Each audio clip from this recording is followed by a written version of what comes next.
Congressman, it's just remarkable to hear from this whistleblower the idea that employees in the VA or someone in the VA is allegedly trying to hide veterans that died on their watch is stunning. What's your reaction? Oh, it's more than stunning, and I would say that for somebody like this whistleblower to have been forced to make decisions that only medical providers should be making to triage patients as to whether or not they should be put in a drawer is just certainly unconscionable, but even more so for the very people that were supervising the people making the decisions to have continued to get promotions, bonuses, and to fight. And to call these folks disgruntled employees is beyond the pale. Yeah, I mean, I say this without any disrespect to her. She's not a doctor. She's not even a nurse. I mean, she's an administrator. She's a clerk. I mean, for her to be making life and death decisions is terrifying. No, and for the department to allow people to do that, much less force them to do it, which is very apparent what's been going on here.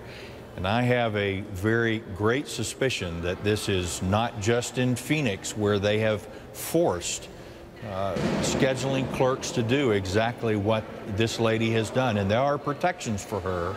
And I can only say this, that she is someone that we should all be very proud of, that regardless of whatever the consequences are, she stepped out and is helping bring this story forward.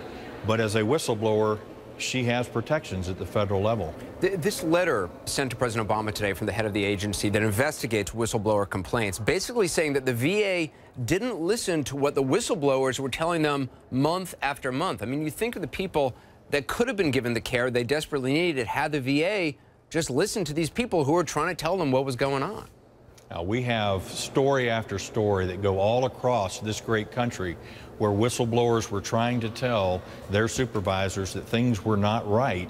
And we see almost a pattern through each one where they are said to be disgruntled employees or somebody that didn't want, even Dr. Foote.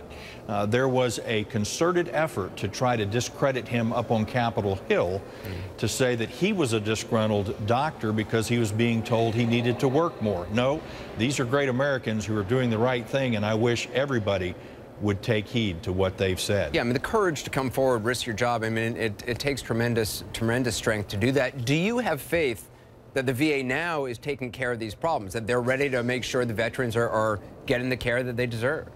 I'm not going to have faith until we are absolutely sure every single veteran has gotten an appointment. And one thing she talked about, it's not just the primary care, it's the consults. And I think we're going to find a huge backlog with the consults. And this is where people died in South Carolina and in Georgia and in Pittsburgh, where people should have gotten care much quicker.